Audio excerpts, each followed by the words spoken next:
Good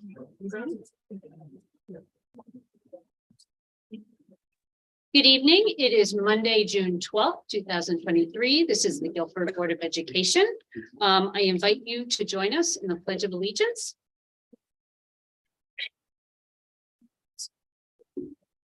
I pledge allegiance to the flag of the United States of America and to the republic for which it stands, one nation, under God, indivisible, with liberty and justice for all.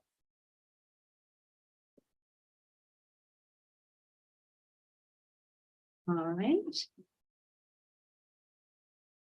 Okay.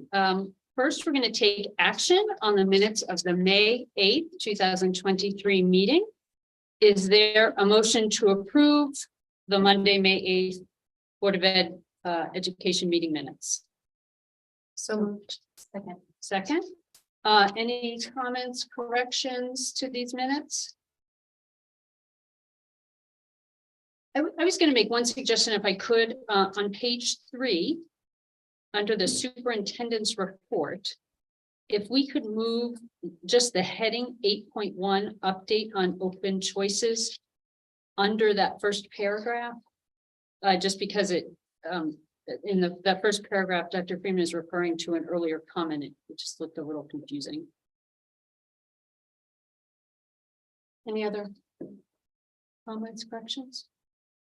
All right, we have a motion and a second. All those in favor of approving the minutes as amended, please say aye. Aye. Any I abstain. opposed and one abstention? Okay. Thank you. Now, the May 22nd, 2023 workshop meeting minutes. Is there a motion to approve? Is there a second? Second. Any corrections to these minutes?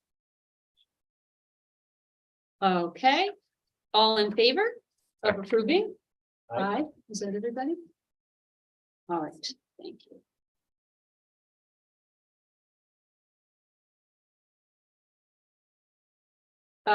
Public forum for topics on the board agenda. If anyone would like to address the board on topics on the board agenda, we invite you to come up to the podium. We ask you to keep it to 3 minutes, please. We will time it just so that it gives anyone else a chance who wants to speak, and we just ask for your name and address, please.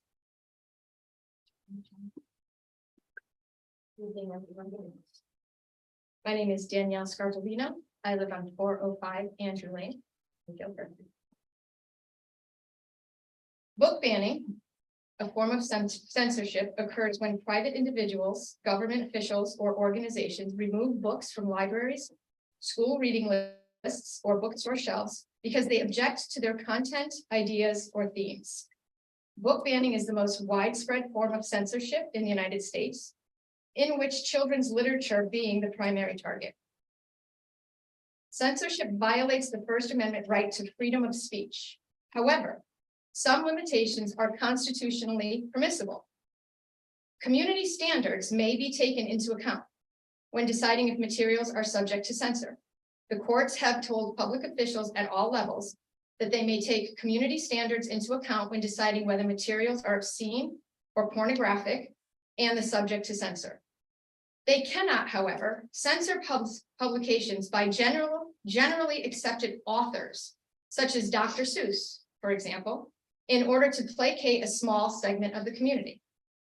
You see, in 1982, the Supreme Court ruled that public schools can bar books that are pervasively vulgar, but they cannot remove books simply because they dislike the ideas contained in those books. This past March, Paul Freeman sent an email to the entire district entitled Book Banning. And this is a quote: "As waves of book banning spread across the country, the demand to remove books from our shelves or restrict student access to books has come to Guilford." To correct the record, book banning actually came as early as 2021, when 7 Dr. Seuss titles were physically removed from the school library shelves on the exact same day in one of Guilford's elementary schools. If I ran the zoo, Scrambled Eggs Super, On Beyond Zebra, and To Think I Saw It on Mulberry Street, McElligot's Pool, 6 by Seuss, and A Hatful of Seuss are no longer in circulation for the families and students at Melissa Jones Elementary School. In other words, they've been banned.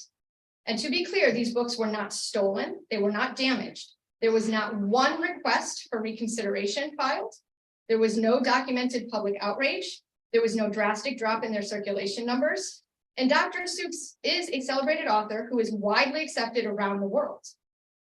The reason for their banning can likely be explained by the national headlines that were occurring at the time.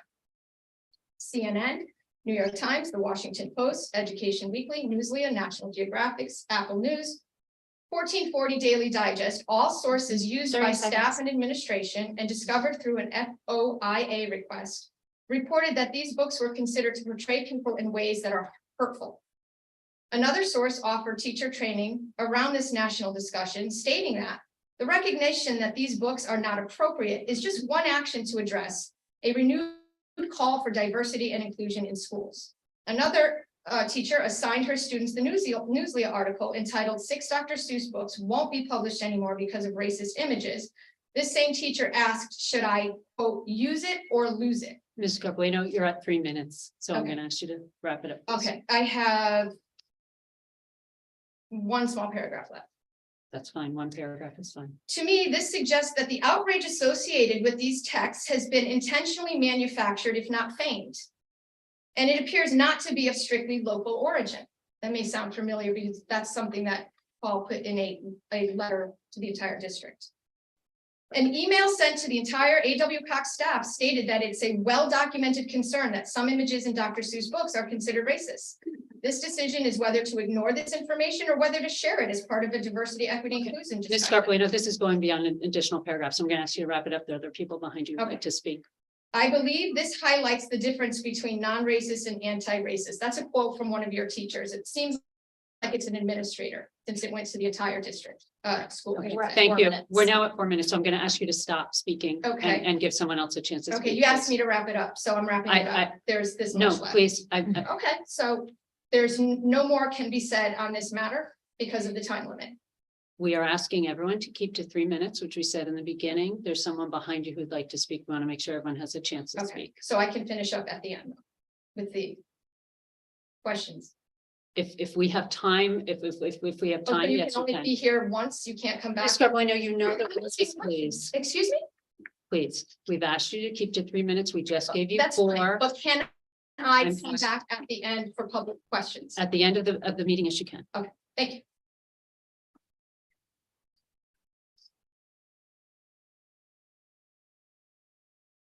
Hi, everyone. Hi. Valerie Ferrucci, 1595 Little Meadow Road. I'm here to speak about the ACES Open Choice Program that's being considered. I did send an email last week with more thoughts, but in the interest of time, I would like to bring up a couple of points. First off, I encourage the community to look up the current withdrawal of Woodbridge from the Open Choice Program. I am concerned with the potential lack of full reimbursement on children who may require special needs. Secondly, I feel this program can bring diversity to our student population. It can also provide opportunity to students who live in less robust school systems. However, with recent racial events in the high school and our community, I'm concerned in our foundation to support these children. Years ago, an equity audit was performed for the upper grades. I would like to request an update on the action items from this report, as well as a similar audit done for grades K-6. I also feel that integrating our equity liaison in these discussions would be helpful. In theory, I'm in support of open choice and appreciate the slow start that was discussed by Dr. Freeman. But I feel that a decision is not needed for this evening and requires some further discussion. Thank you. Thank you. There are other people. Okay, go ahead.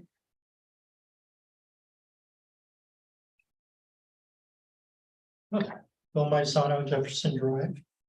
I'd like to follow up on the One Direction letter sent out to the entire district by Dr. Freeman. He states in the letter, to date, no one has filed a formal complaint or request that the Board of Education review any title. That was true. However, he does say that Guilford residents and GPS parents have raised concerns about books housed in Guilford High School Library and Adams Middle School. Local press has covered the request to remove books, while some request that books be removed from our stacks.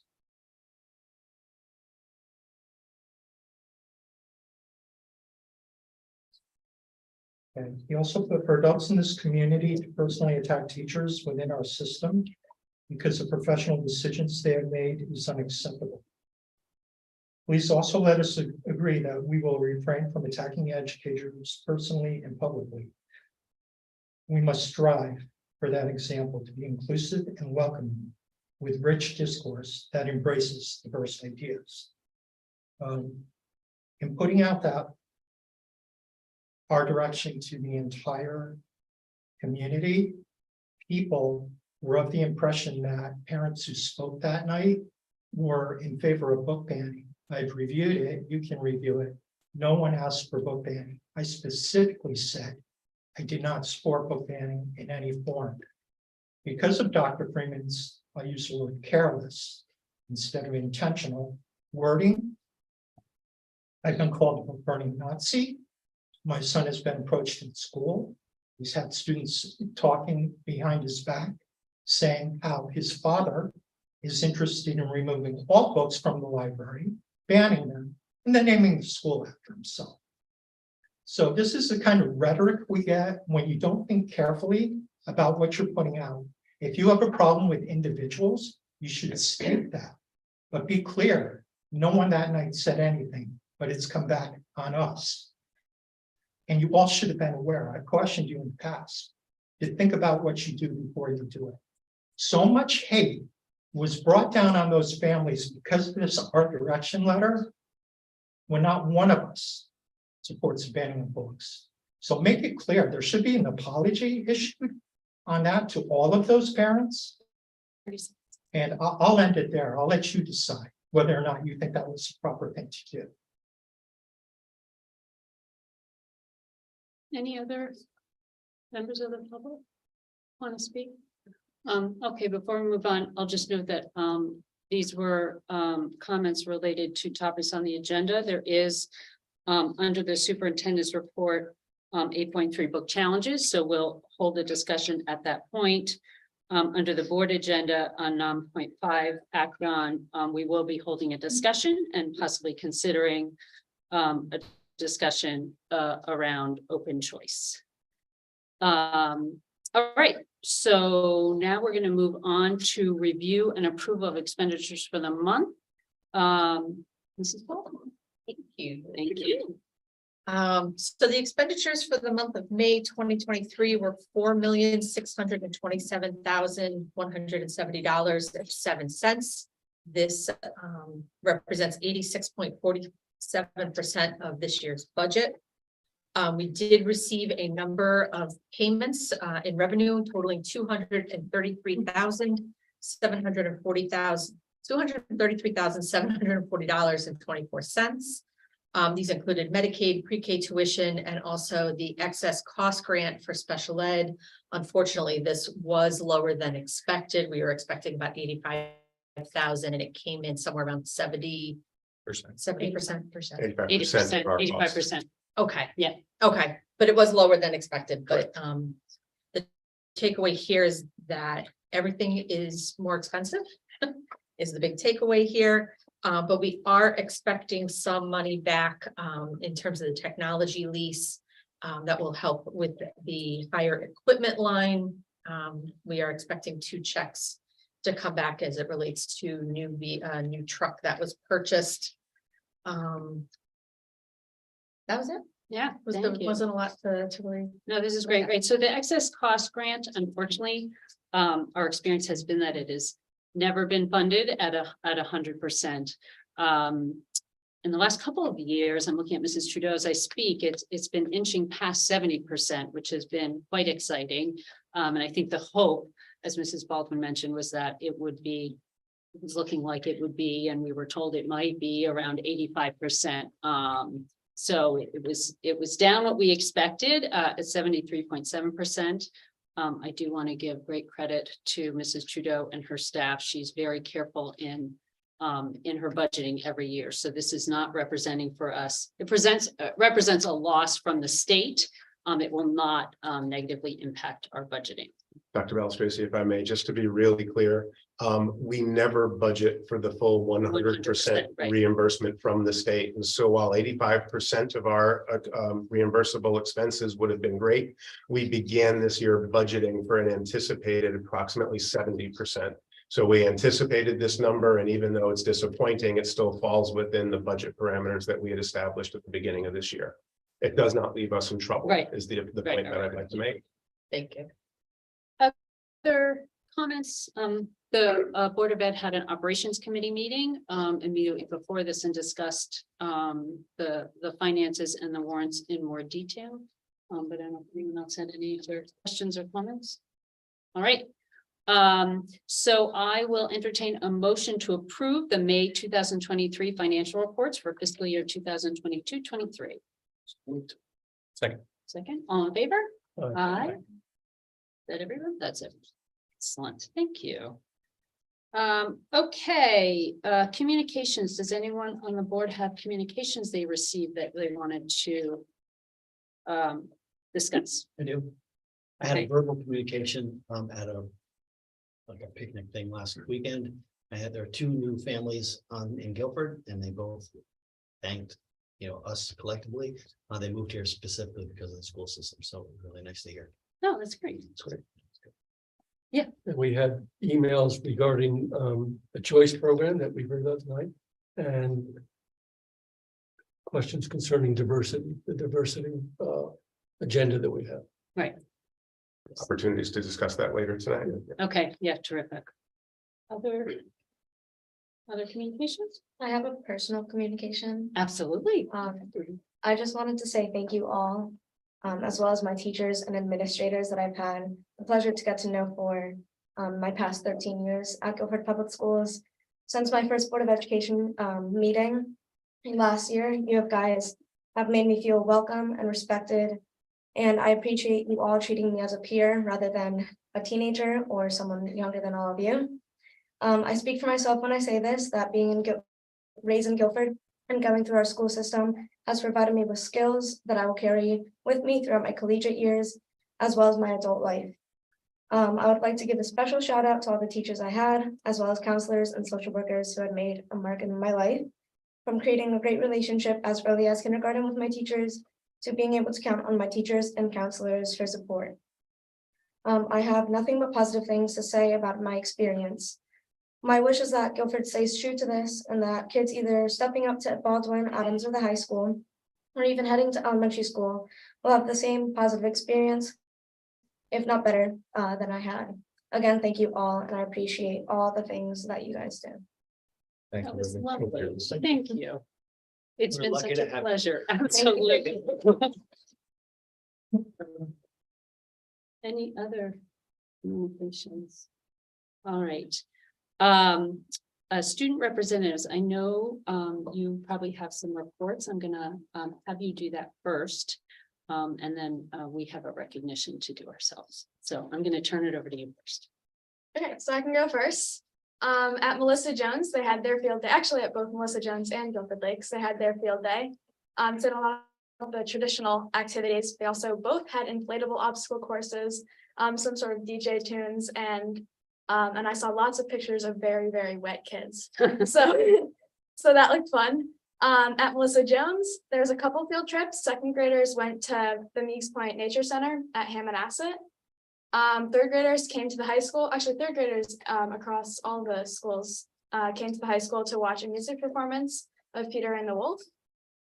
Fourth graders went to one of the Griswold museums, or to the Griswold Museum.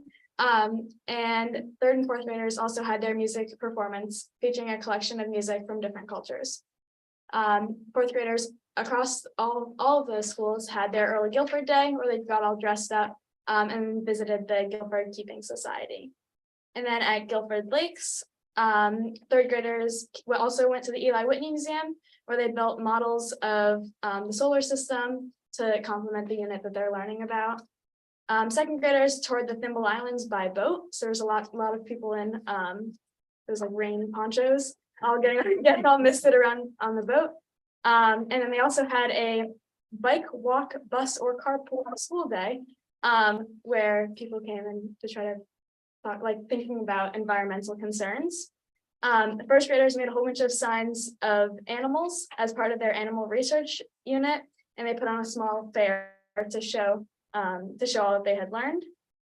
And then late in May, late in May, Guilford Lakes had recognized World Culture Day, so they participated in a series of activities, and students wore clothing that represented their own cultures. Thanks. So at AW Cox, the fourth graders have had many fun events to wrap up their school year. They enjoyed their early Guilford Days experience. They will be having their stepping up ceremony this week, as well as their end of the year picnic. And they have had the opportunity to meet up with staff and students from Baldwin as they prepare for the transition to middle school. They had field day activities, as did the other elementary schools, for all students on June 1st. The music teacher, Mr. Kleiner, has had musical performances for all grade levels, where families were able to come and see the interactive music performances. Both Mrs. Gilhouse, who's the art teacher, and Mr. Kleiner worked together and hosted an arts night, where music and art was spread all around the AW Cox community.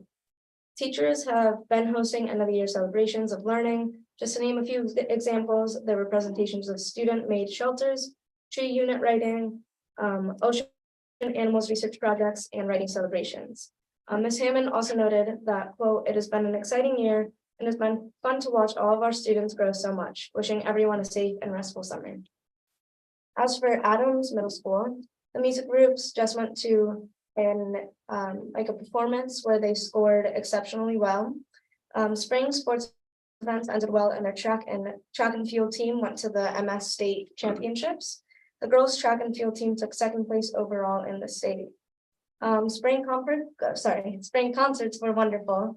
In the 8th grade band concert, the band performed an original composition, which I thought was really cool.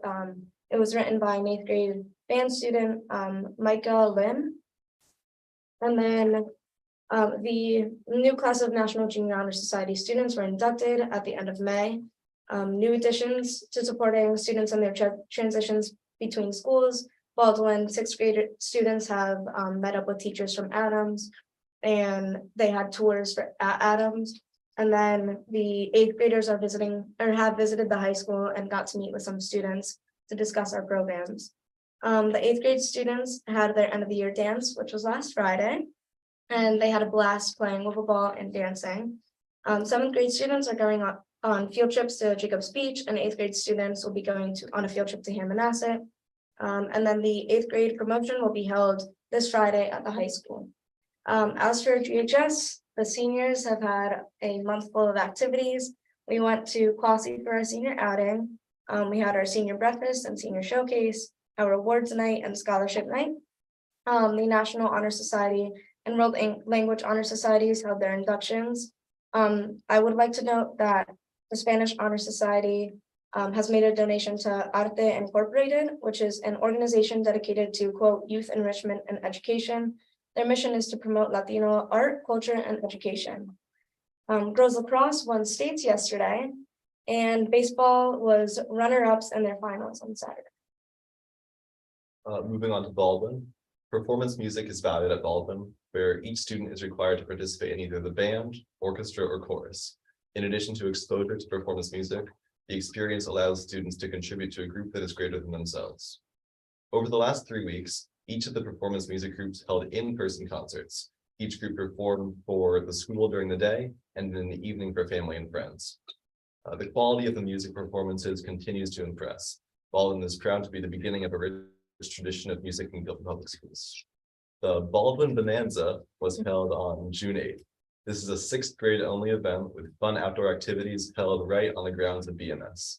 The physical education department organizes the day events in partnership with classroom teachers and with the support of the PTO.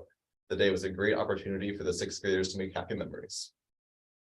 Each year, students are invited to create a Baldwin Middle School flag that represents the school community. One flag design is chosen to represent the school and is displayed with past winning designs on the wall of flags in the cafeteria. This year, there were 28 designs entered, and the winning flag design will be announced on Flag Day, June 14th. Stepping Up Day is the day the 6th grade students are recognized as they prepare to step up to Adams Middle School as 7th graders. Ceremonies are going to take place in the Baldwin Gym on Thursday, the 15th. The whole Baldwin Middle School community wishes everyone a wonderful summer. On to Calvin Lee. As part of Teacher Appreciation Week, a Calvin Lee parent and massage therapist came in and gave teachers chair massages over a 2-day period. This helped them physically reduce tension and decrease stress in their lives. They were very grateful. Grade 4 students attended early Guilford Day on Monday. Students visited the Highland Museum and the Griswold House and learned about how people lived during colonial times. 4th graders learned about knot tying, tinsmithing, an herb kitchen, book binding, colonial games, and blacksmithing. Field Day, like the other elementary schools, on June 2nd was a tremendous success. Henry Prescott III, the physical education teacher, organized a wonderful day of games based on student choices made by 4th graders. Activities like tug of war, a water slide, a bouncy house, basketball, and a teacher dunk tank. I think that was a favorite. Students had a beautiful day to play, and over 140 volunteers participated. It's wonderful to see students and families together again at school events. A big thanks to Mr. Prescott for organizing the great event and to all the volunteers. The day ended with the Guilford Fire Department offering a giant sprinkler to the sun scorched to students. Here at GHS, the senior events are lots of fun. More field trips. There was a field trip for every physics class to Lake Compounds. Had a great time on that. I went on my first roller coaster personally. The sports are wrapping up. I know for the track team, there were 2 school records this year. One on the boys' side, one on the girls' side. Joshua Chen in the 400 and our own Clara Gobb.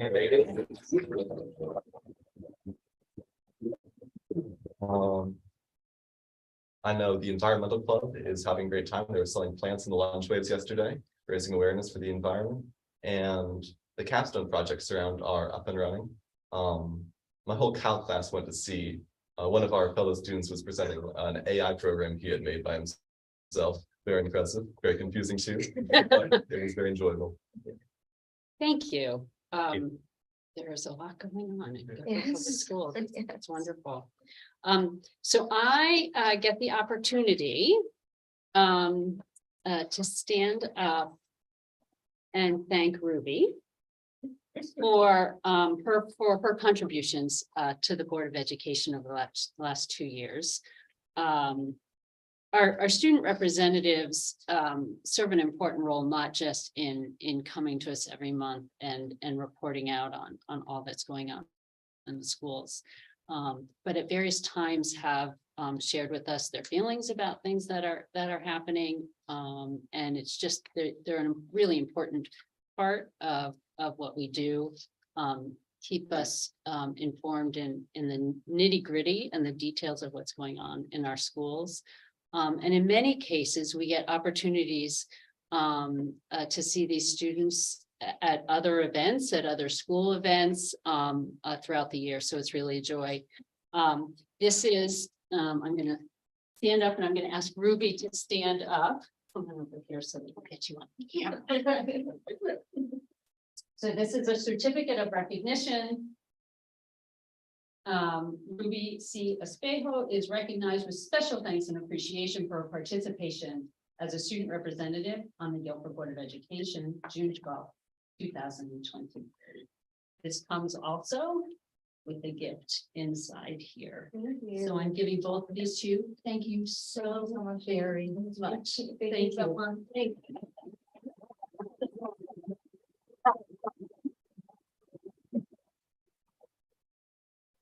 Thank you. Thank you. Thank you. I also want to thank our other 2 student representatives. I hope you both have a wonderful summer, and I hope we're seeing you back here next year. You are invited back for sure. And thank you for all your contributions. As you know, you are welcome to stay.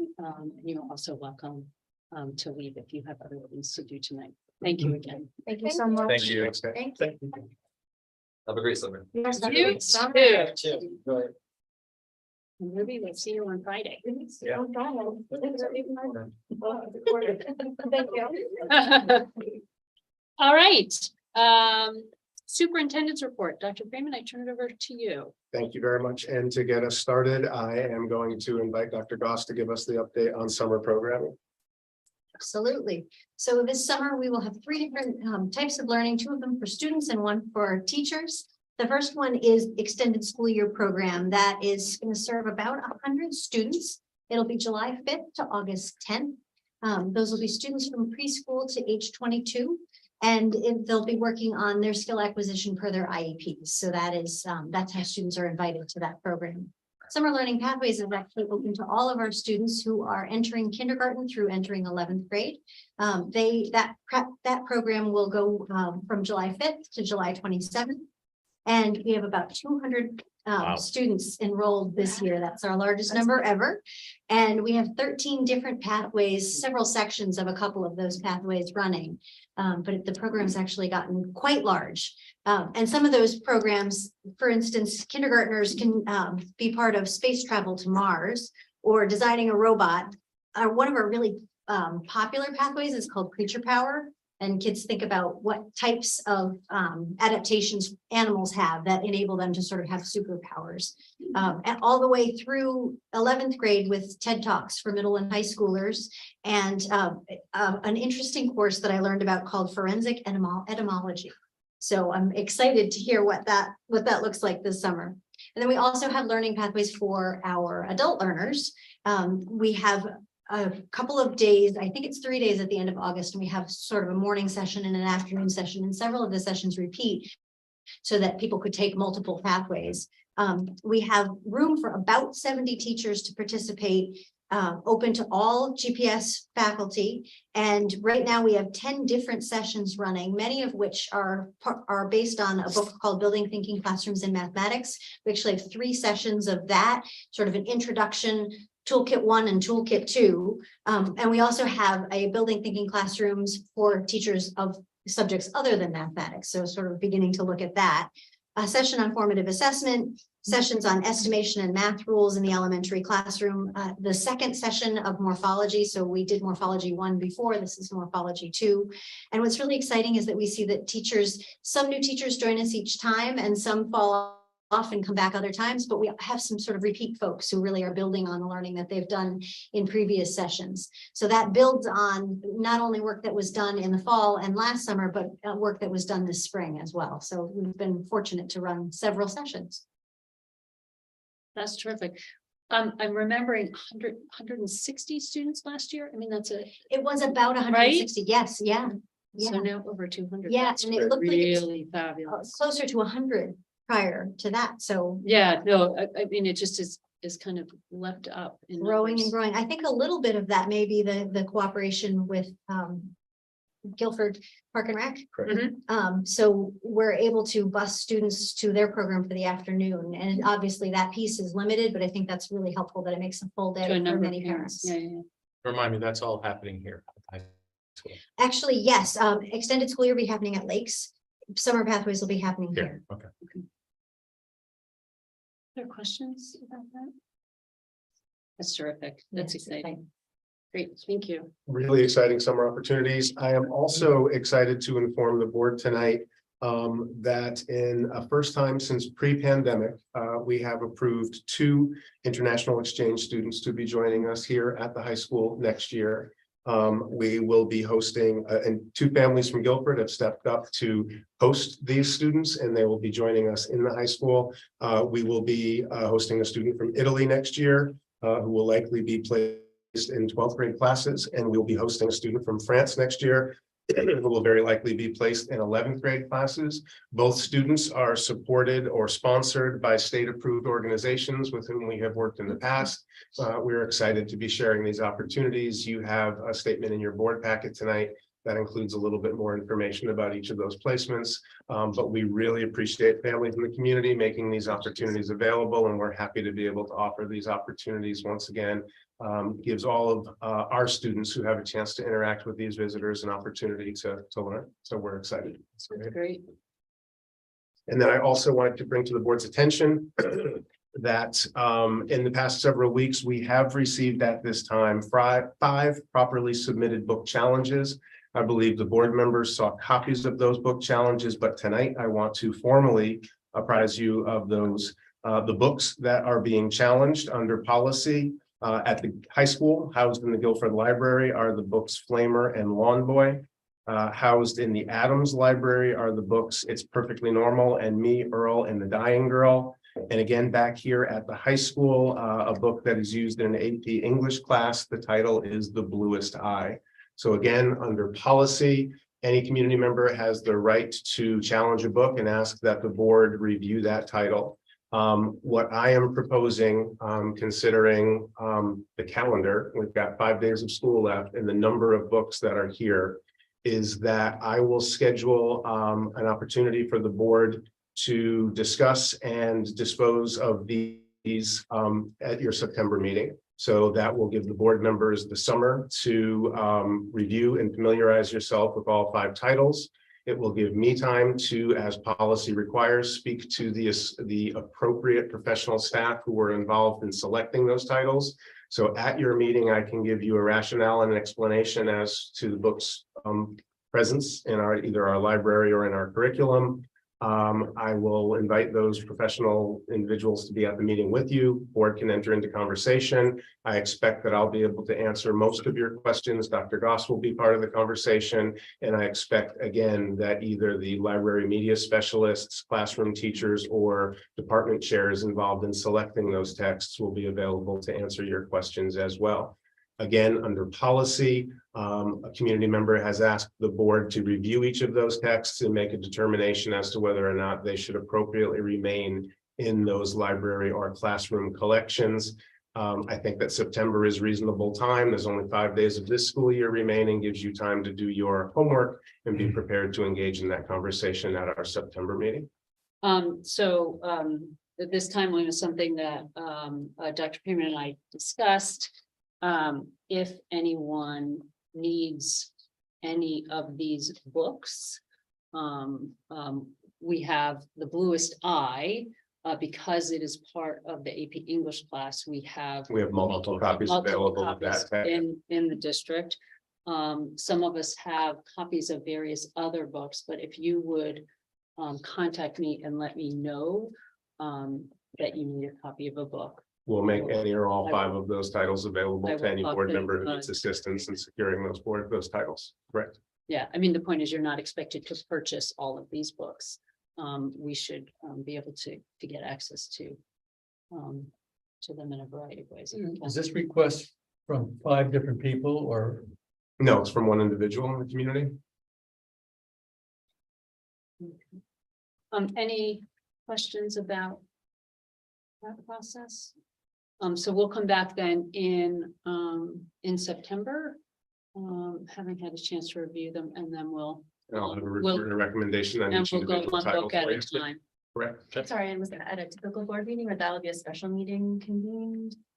That's a good question. It can go any way that we choose. So we can take a look at a regular meeting agenda. We can choose to schedule it for the workshop in Maybe a September, workshop, or yeah. we can convene a special meeting. It would more typically fall to a workshop meeting where there's more lengthy conversations about individual topics. But again, I think September is a reasonable time frame for that. Okay, And Dr. Balstracy and I will confirm the agenda for that. And for the community, that meeting will be posted publicly, as are all board meetings. So Open- anybody who's interested will have open the the public opportunity to meeting. attend that public conversation.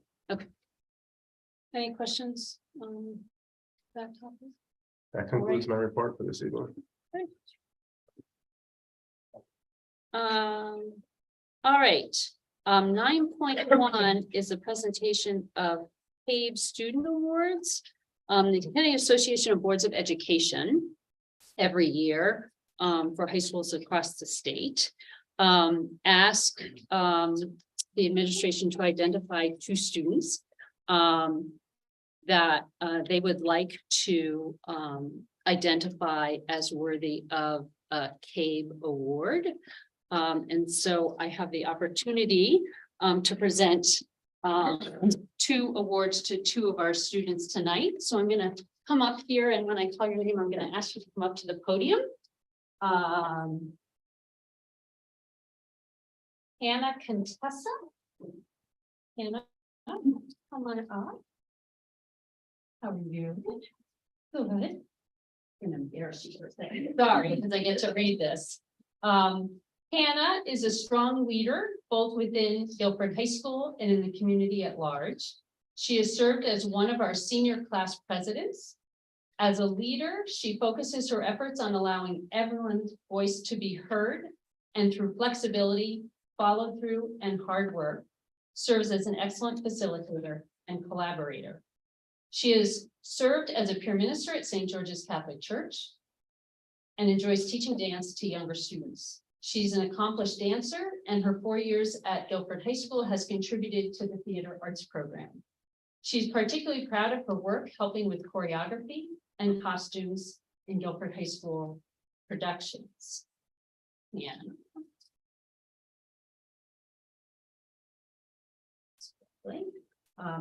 So Hannah, this is the Connecticut Association of Boards of Education awards the Student Leadership Award to Hannah Contessa, Guilford High School, for distinguished leadership in school activities and daily life, awarded this 12th day of April. This is when it was awarded. This is obviously not the 12th day of April, 2023. So I want to hand you this. There is a letter from Cave inside, a small gift as well. And I want to thank you so much for all that you've done to contribute to our school community. Congratulations.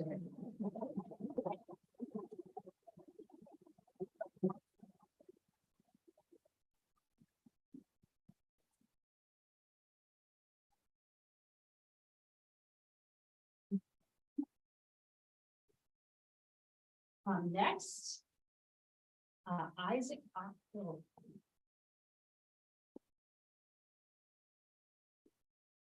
Isaac, how are you? Good. Isaac is a positive role model and leader in our school. He has served as the president of the Spanish Honor Society, an athlete, and an excellent student. He has volunteered in the First Congregational Church as a Sunday school teacher and taken active leadership roles in Pilgrim Fellowship, a non-sectarian youth leadership and service program in town.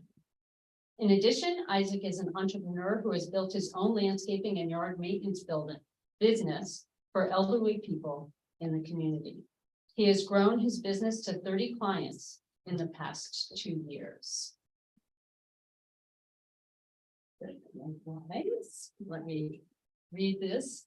The Connecticut Association of Boards of Education awards a Student Leadership Award to Isaac Ockhill, Guilford High School, for distinguished leadership in school activities and daily life. This, a gift inside here, and our great thanks for all the ways you contribute to our community. Thank you so much. Congratulations.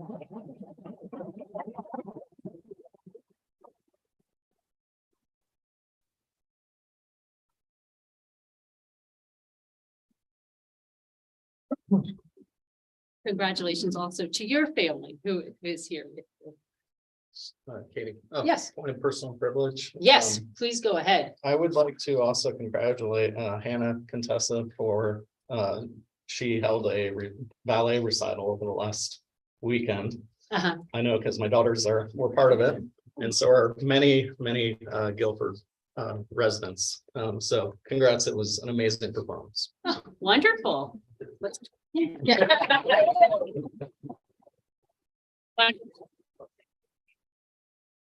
All right.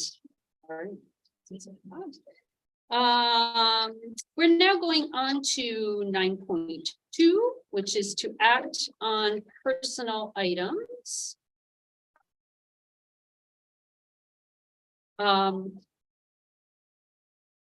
We have the opportunity to ratify the appointment of a number of new teachers who will be coming into the district. Please, we're being asked to ratify the appointment of the following teachers. Kayla Stevens, a 1.0 FTE Guilford High School Special Education teacher. Lauren Golden, 1.0 FTE Adams Middle School Science teacher. Patrick Loacano, I'm sure I mispronounced that. My apologies to him. Full-time Adams Middle School Technology Education teacher. Caitlin Romeo, full-time Cox Elementary School special education teacher. Maria Turiago, Adams Middle School full-time science teacher. Christopher Romeo, full-time Baldwin Middle School special education teacher. And Claire Gravina, full-time Lakes Elementary School speech language pathologist. Is there a motion to approve the appointment of these 7 teachers? So moved. Second. All in favor? Aye. Aye. Wonderful. That's That's great. Yeah, 7 if I, people. if I may, I also just want to know that these 7 hires, the first and what will be more as we Right. prepare for next school year, do sort of illustrates the changing landscape that we're seeing, both the effects of the teacher shortage as well as efforts that have been made in the Human Resources Office. Of those 7 teachers, 4 of them have been hired from out of state, from Texas, Colorado, and Oregon. Wow. Yes, so we've been reaching out much more broadly with our efforts to recruit and attract talent.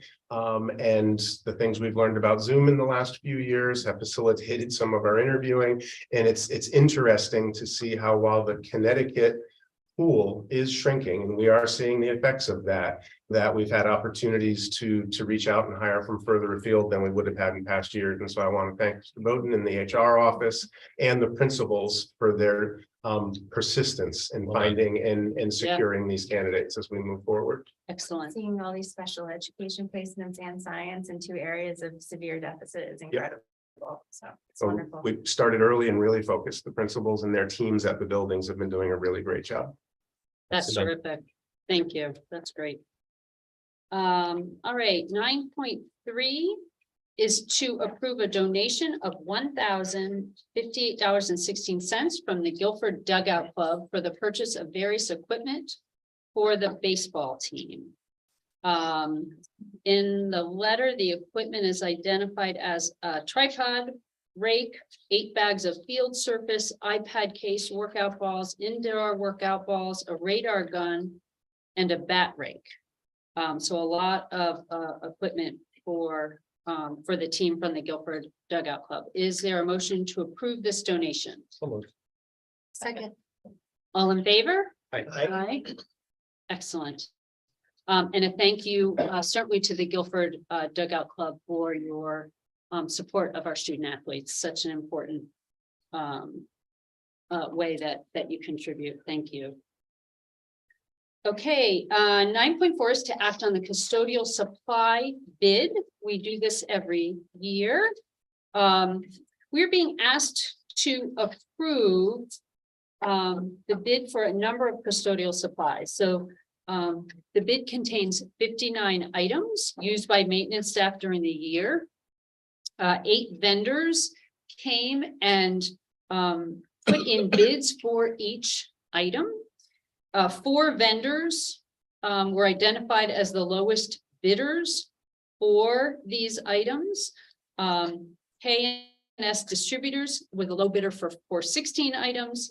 Central Poly was the low bidder for 2 items. Hilliard Rovick was the low bidder for 2 items. WB Mason was the low bidder for 36 items. So we are being asked to approve the custodial supply bid as it was distributed among the lowest bidders. Is there a motion to approve this approach? So moved. Second. All in favor? Aye. Aye. And everybody, great. All right. So 9.5 is to act on participation in open choice for the 2024-25 school year.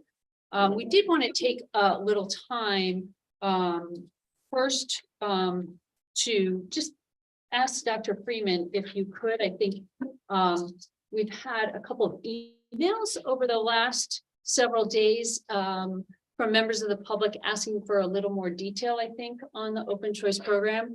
We as a Board of Ed have had several opportunities over the last couple of months to hear about and discuss this open choice program. We had people from the open choice program come to one of our board meetings a couple of months ago and talk in some detail. Our own Mr. Grimm who used to be a principal here and who now works and is connected with this program is here as well. I imagine if we had some questions, could we call on you? He's nodding. Wonderful, thank you. But I wanted to turn to you, Dr. Freeman, because I know there've been some questions circling. And it would be helpful to hear from you a little more if you could.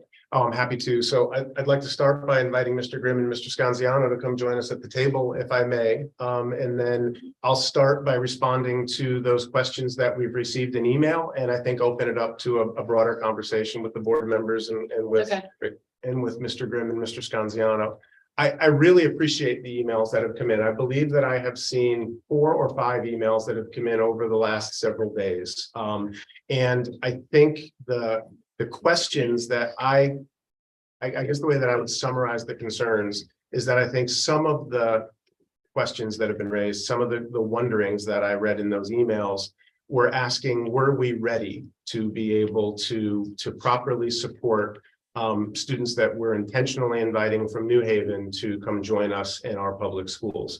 Remember, the Open Choice program is a statewide program with the express intent of reducing racial isolation in schools. And so while there's no racial requirement for the students from New Haven who might choose to participate, there's an expectation that we'd be increasing the percentage of students who may be Black, African American, Hispanic, who would be joining our school population through that program. The second concern that I've heard raised was about special education costs, how those are distributed between Guilford and New Haven, and really specifically about the most recent experience that Woodbridge has experienced. And while Woodbridge has not withdrawn from the program, they are still an active participant in Open Choice through ACEs. They didn't accept any students in this year's kindergarten cohort. And so I'm happy to speak to those. And when the questions began coming in, Mr. Grimm and I had a conversation, Mr. Scanziano and I have talked, and in the last several days, I have been in conversation with the superintendent at Woodbridge, the superintendent in Cheshire, which is one of the longest participating and has the highest numbers of students in the ACES program. And I know that Mr. Scanziano today spoke to the special education director in North Branford, who is a participating program as well. So let me start by taking that first question. What continued progress have we made around our equity and social justice work, and do we feel ready to support students who we would be inviting in from Guilford Public into Guilford Public Schools?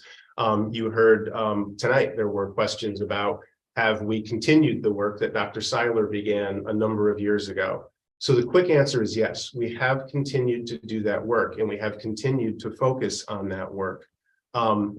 Through school year 21-22, Dr. Seiler from St. Joseph's University continued working with our instructional coach cohort.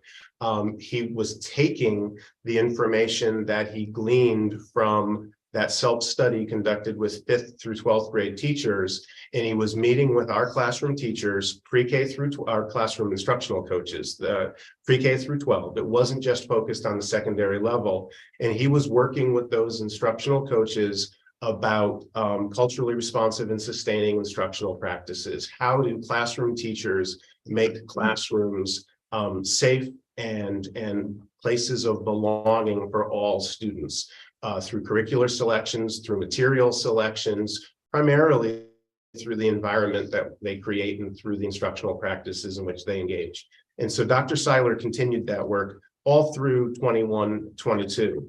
Additionally, I think that this Board of Education deserves credit because in June of that same school year, this board revisited our instructional policy around controversial issues and recommitted to the policy that states that students need to be wrestling with big, important, and sometimes controversial ideas in classrooms.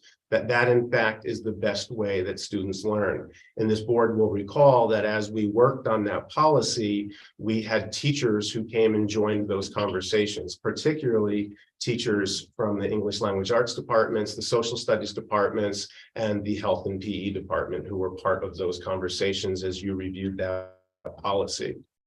As we moved into this current year, school year 22-23, the school year started with a summer administrative retreat where the leadership team worked with both Dr. Seiler and Dr. Harrison. Dr. Seiler, again, helped us look at ideas around culturally sustaining and responsive instructional practices, and specifically tied it to that policy that you, the board, had just approved and revised. Dr. Harrison worked with us around that idea of creating environments in which teachers can then create classrooms where all students feel that they can belong. We also talked quite a bit about how we respond to uncomfortable incidences in our community, like racially charged incidents that occur between or among students, and how we respond, how we react to those. We talked a lot with the principals about how you write and how you share a communication with the larger parent community when something has happened in school and hurtful or harmful or hateful language has been part of that incident. In August at our convocation, we were joined by Dr. Mira Levinson from Harvard. Mira Levinson works primarily in the ed ethics program at Harvard University. She and a number of colleagues were here, and it's something that we don't often do. We spent a good chunk of that convocation morning with Mira talking to us about controversial issues in the classrooms, and specifically how teachers can be confident responding when those topics sort of present themselves in a classroom in a way that was unplanned. A news event happens the night before, and the next morning we're all trying to respond to it as adults with students who come in and have questions. In a hybrid lesson where students are learning from home and at school, a student in one home has an image in the background that another parent finds troubling, and we have to navigate those waters between students and families and about how to do that. Mira had that conversation, and then specifically worked with our staff and put our staff into small groups talking about really difficult questions, but questions that are opened and closed. I don't think in the United States today, we continue to debate about whether or not women should be able to vote. But that was an open political debate that at one time was a live and real and open question, and people had differing opinions on that question. Our society today is full of questions that are open and real and have two sides, and people debate those two sides, and people of good intention have different opinions about those. That's a difficult position for a classroom teacher to be placed in. And so Mira worked with our staff and helped us think through how you respond in those situations. And a really exciting day, our November Professional Development Day, we had the group from Harvard back, and in a really, I think, in a real neat piece of design, we had 39 facilitators from Harvard University who were able to work with our teachers in Guilford Public Schools that day, primarily virtually, but our teachers on that day in November each participated in one of two case studies that they had read, and they were taken through those cases by skilled facilitators, safe, fictionalized events where something of that nature occurs, and the adults are able to talk about how you respond in those situations. Because the fact is, no curriculum can be so detailed or so forward-looking to anticipate all of those. Teachers were able to work through those settings in the morning with support from Harvard, and then in the afternoon, go back to their professional learning communities, the real people that they work with here in Guilford every day, and unpack those experiences with colleagues with whom they work. Just last month in May, we had two of the team from Harvard was back working with our leadership team. And as a leadership team, we were talking about what are the next steps that we need to design? How do we go from those experiences this year? How do we continue to support teachers and help them to create the classroom environments that they need to create if they're going to live up to the policy that this board reauthorized and revised back last June. We've got a follow-up meeting. I think that Dr. Goss and I just scheduled a follow-up meeting where the next step is to plan our coaches and administrators in district to be the facilitators of those case studies so that we can continue using those tools right in the classroom. Now, as we plan into next year, and as we look at moving that forward, Dr. Goss and I met with Dr. Harrison last year. Dr. Harrison has been working in the district for 2 years now as the family equity liaison. Next year, we will be leaning on Dr. Harrison more overtly to continue that classroom level work and support with the teachers. So remember, if the board approves my recommendation tonight to begin open choice, it would be for September of 24, not this coming September of 23. But beginning this September of 23, building on the work that I've just described, Dr. Harrison will be working with all staff members during convocation, a brief portion of convocation, but setting an umbrella that will cover a conversation moving forward about belonging, about how do we ensure that our classrooms are spaces where every child knows and feels that they belong. He will be using the first 3 early release days in our calendar. So you know that roughly 1 Wednesday a month, students are sent home early, so staff have extended learning opportunities. The first 3 of the early release days this year fall in September, October, and January. Dr. Harrison will be using each of those 3 early release days to continue working on that theme with teachers. He will be bringing the group back together on March 8th, which is a full day professional development release day. And that full day will be dedicated. So we started early this year with a day in November, and next year we'll be wrapping up with a day in March, where we're really focusing on those belonging environments that we create, on those safe and brave classrooms that the team from Harvard talks about. In addition to that, while Dr. Harrison will be rolling that out, our instructional coaches and administrators will have had this summer training around facilitation, and we will be able to be using the case studies that Harvard has created in PLC meetings or faculty meetings, so that while they're working on the technical or the technique side with Dr. Harrison, they've got opportunities in small groups with the people they work with every day to practice in those fictionalized safe case studies.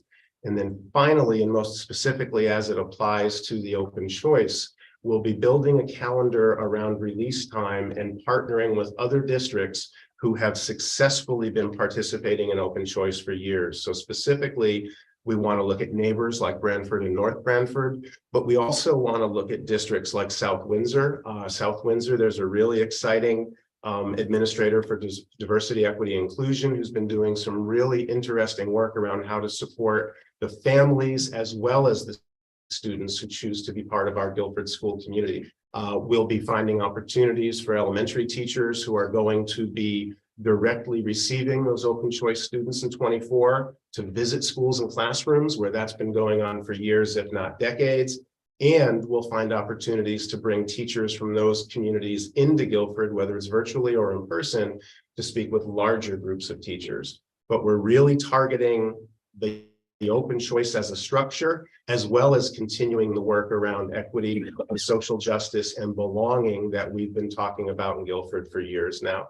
So I know that our focus, or our public focus, has shifted in the past couple of years to be talking about the science of reading or phonics that we've been building into the classrooms, or the thinking classrooms, but that doesn't mean that we've stopped doing the work around equity to make sure. Again, classrooms are places where students can be safe and brave in wrestling with important, even controversial ideas that make people uncomfortable, and places where every child knows and feels that they belong in those settings. And so we're going to continue that work. I really appreciate the questions because it led me to recognize how little we've been talking about this publicly. So I appreciate people saying, "Are we ready?" But I'm really excited to say that I believe we are and will be ready for September of 24 to invite students into our community in this way. And I'll pause there before I start talking about Woodbridge, because I'll go on just as long about Woodbridge. I want to give my colleagues the opportunity to ask questions or make comments or go ahead. Dr. Freeman, could you flush out I mean, you probably mentioned this, but just flush out the starting point would be first grade. Yeah, I'm happy to mention that again. So thank you. So the plan for September of 24 is that we would invite one cohort of first grade students only. First grade is a really intentional decision. Our students are local students in Guilford with Guilford addresses enroll in kindergarten, and we never really have a handle on on how many students are going to enroll or how those students are going to be distributed across the schools. It's not unusual for us to be in situations where kindergartens in one community might be at 16 or 17 or 18 students. And just on the other side of town in another neighborhood school, the kindergarten classes are at 12. So the logic of enrolling kindergarten students without choice is because we will therefore be establishing a staffing level based on Guilford residents who enroll in kindergarten, and we will establish those kindergarten class sizes. The seats that we offer in open choice are available seats only that will not have an impact on staffing or cost here in the Guilford Public Schools. So by offering them in first grade, we will be able to look at our kindergarten enrollment, see that in one neighborhood that kindergarten classes are sitting at 17 and 18. We're not going to offer seats in those kindergartens. But on the other side of school, 3 kindergarten sections are sitting at 12s.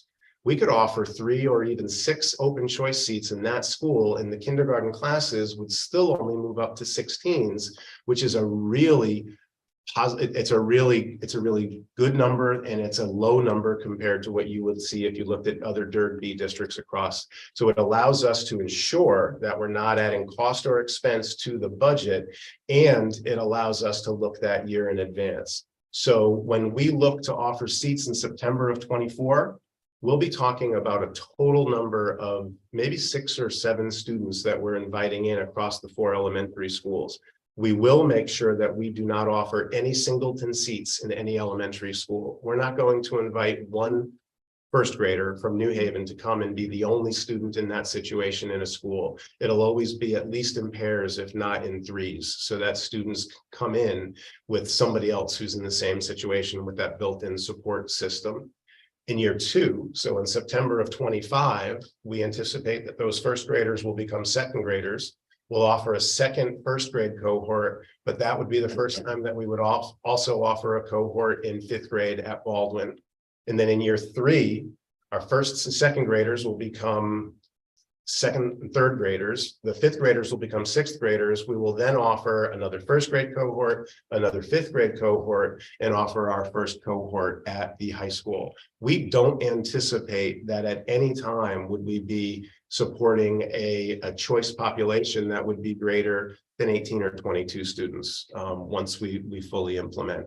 And then again, remember, through the open choice program, we receive a dollar amount per student based on how many students attend. And so the state provides dollars based on the open choice enrollment to cover any costs that are associated with that. Transportation from New Haven to Guilford Public Schools and back is covered through ACES. There is no expense to Guilford Public Schools for the transportation. It's not part of our transportation contract. Go ahead. I just have a couple of things. One of the takeaways from some of the communications that we've heard is that this is just going very, very fast. The first we hear of it is a month ago, and now all of a sudden we're expected to vote on it. Is there, number one, is there any harm to waiting, say, another month before we do this? Because you did just say we really have talked very little about this except for that one workshop meeting. I know that a bunch of people have questions, including myself, which are easily answered, but that's number one. Number 2, we haven't heard from any teachers or the teachers unions about the implementation if they feel prepared, right? Because we all talk about supporting our teachers. We want to make sure that that continues.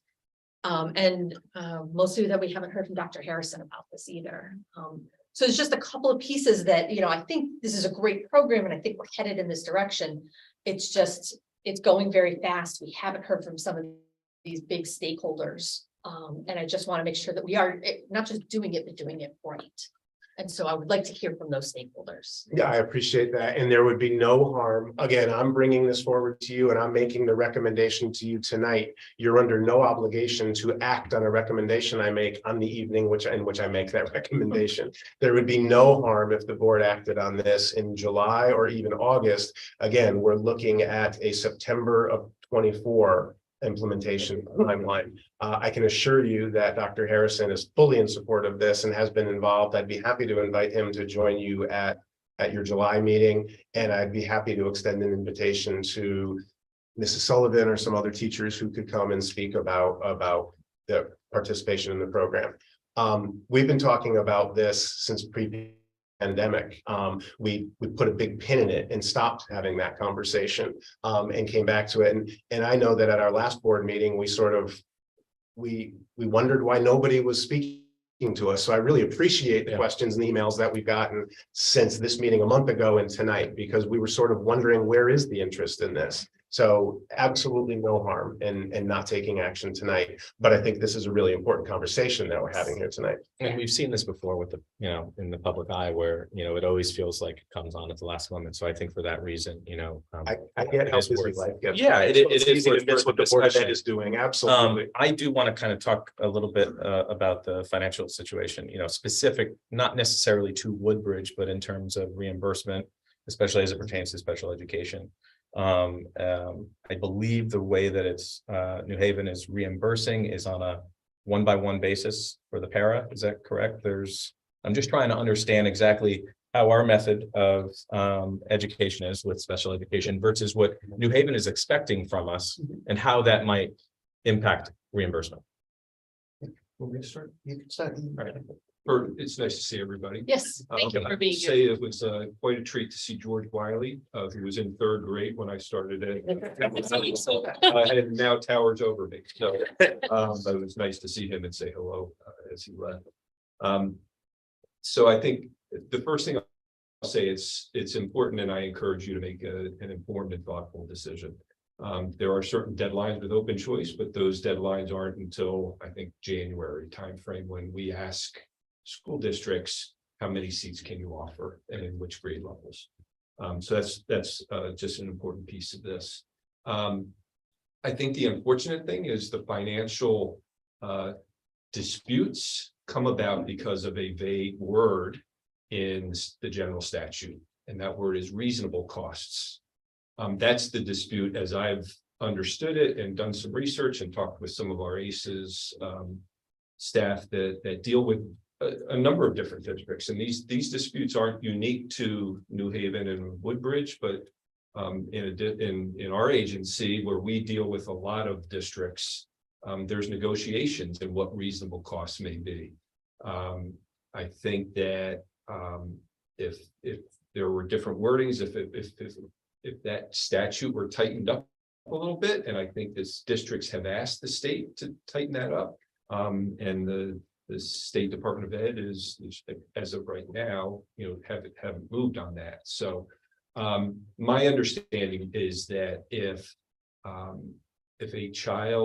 student needs what would be considered above expected costs or costs that are already provided by the district, like a one-on-one para, that New Haven would be responsible for that cost. So kind of above and beyond what would be considered kind of the baseline costs of educating a child. So I think I've spoken to a number of superintendents, including the superintendent of Woodbridge. And what I have taken away from this most recent experience is that the communication up front is the most important communication. So New Haven and ACES and Guilford would be sitting at any PPT meeting for any choice student who carried an IEP. It is going to be enormously important that at those meetings, as services are identified, that we determine who's responsible for which service. And that then will make this miscommunication much less likely to occur. Again, I want to reiterate that Woodbridge didn't withdraw from the program. They didn't enroll any new students this year while they were sorting this out. And as of this morning, the superintendent in Woodbridge told me that she is recommending that they enroll students next year. So I think it was probably good for everybody that this happened, because everybody had this conversation. Again, I spoke to the superintendent in Cheshire, and he said that they have never experienced the confusion or the misunderstandings around the billing. Now, Cheshire is a much larger school district, and so I think that there are some things that there's some efficiencies that come with scale that are more challenging for a small K-6 school district that is participating. But I know, Jason, you also spoke to a special ed director in North Branford early this morning. Reported nothing but positive experiences with regard to the program. have not encountered any financial negotiation issues with New Haven, or transportation being provided by ACES. It's all been a positive experience in North Branford. What I would add is that the planning and placement team, the IEP, is the structure with which we identify who and what services students receive.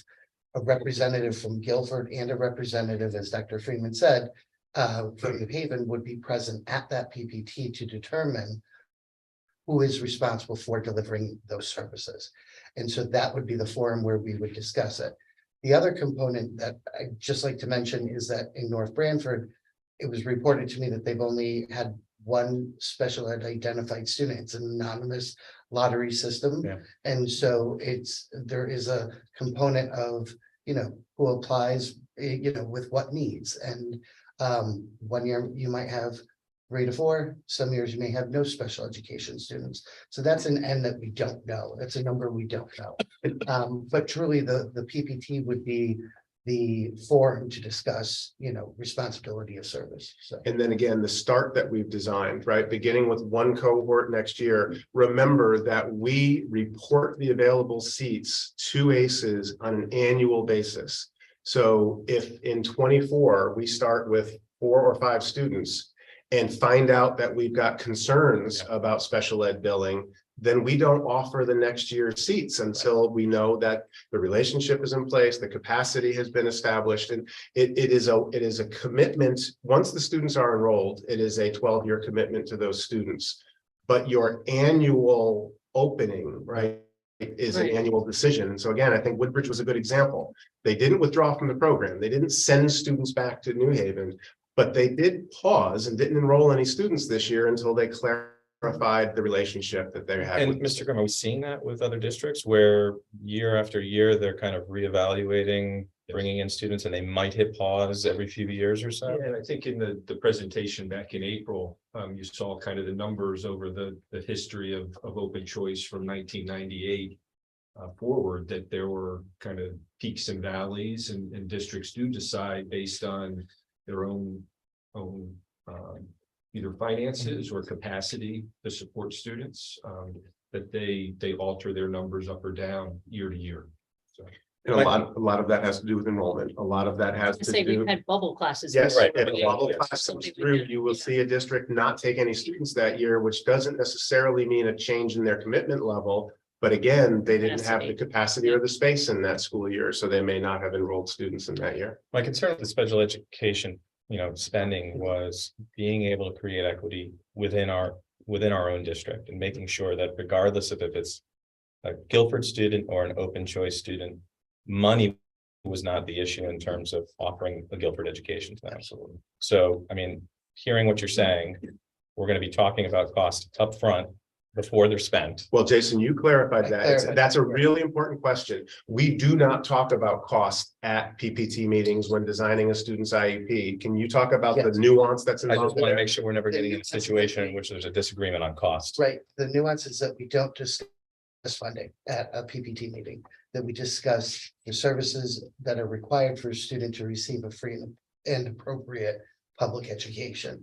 And so whatever that looks like, whether that be a paraprofessional, whether that be, 30 minutes of articulation services, an hour a week of special education supports, that is the forum where we discuss that. What I can commit to, and what I shared with Dr. Freeman, is that myself or a representative from my office would be present for any and all PPTs, and reporting back to me, and I would report to Dr. Freeman, the status of the services that we would be recommending for any of our students. But the commitment would be that they are Guilford Public School students at that point in time. Are we able to pre-negotiate like an MOU or a contract with New Haven that defines reasonable? Or can state do that somehow? So Just to avoid it altogether. This exists under the broader umbrella of the open choice program, which is statewide, and there's 3 programs centered out of Hartford and New Haven, and then the Danbury area. And so I don't know. Remember, we had legislation change to allow us to participate in the New Haven program. I don't know that ACES or New Haven is going to want our participation so much that they will enter into an independent or sidebar contract with us beyond what exists in statute for open choice.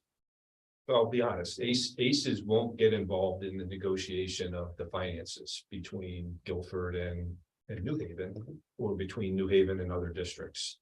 The state won't either. The state has chosen not to get involved in that piece. So again, it leaves it up to interpretation, right?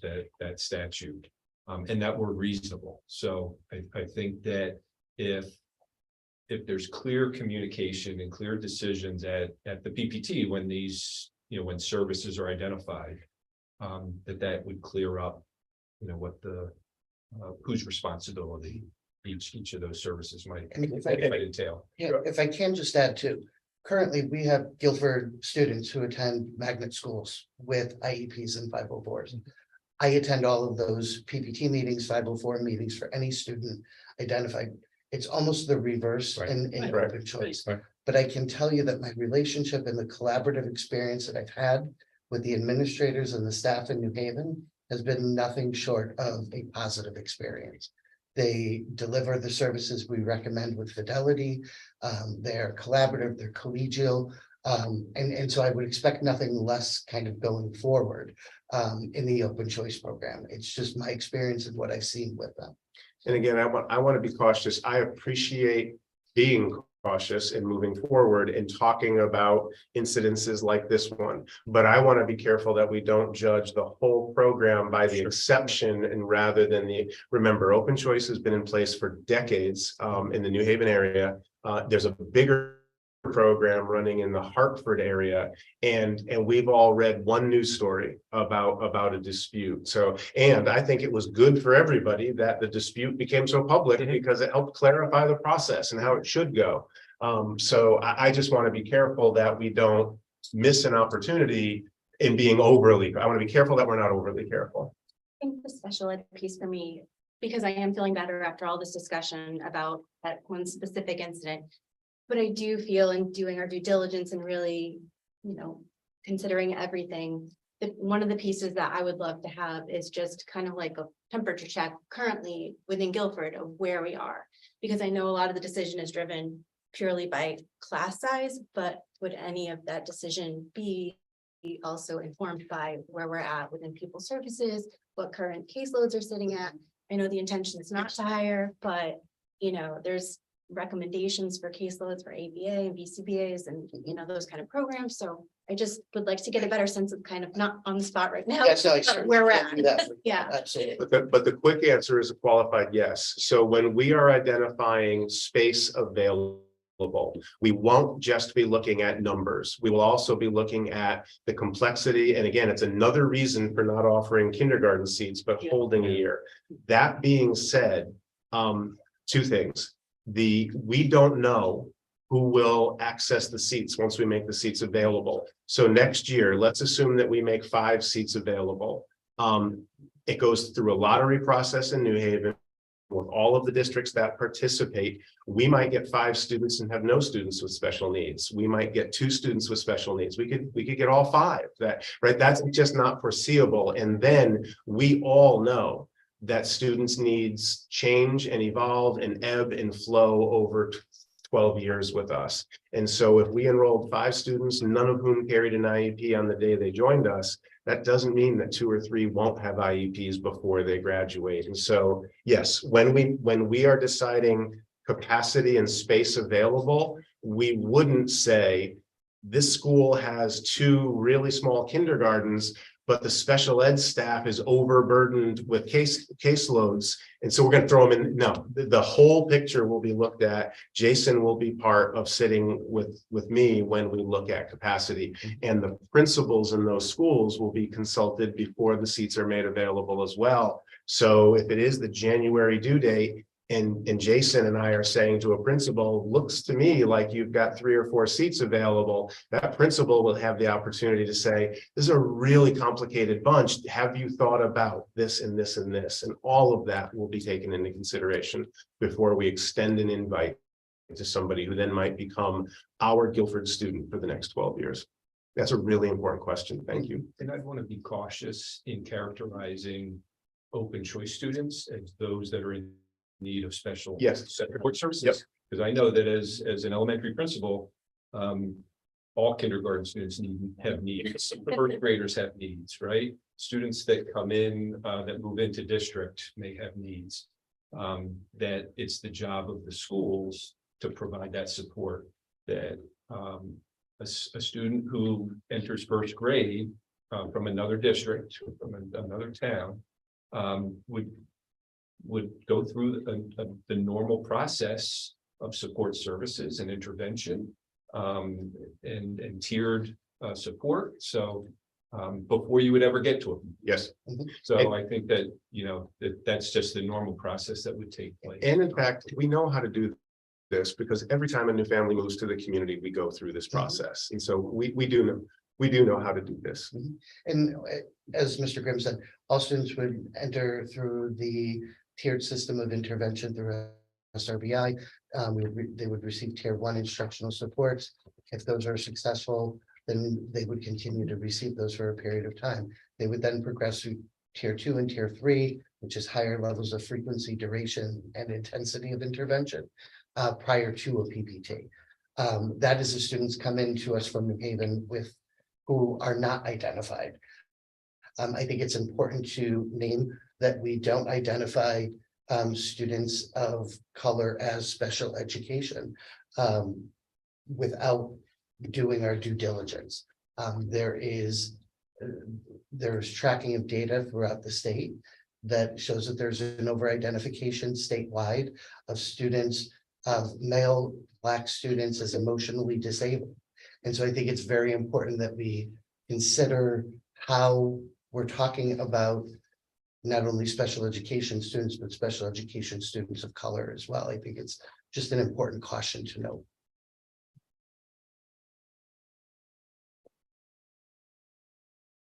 Are there other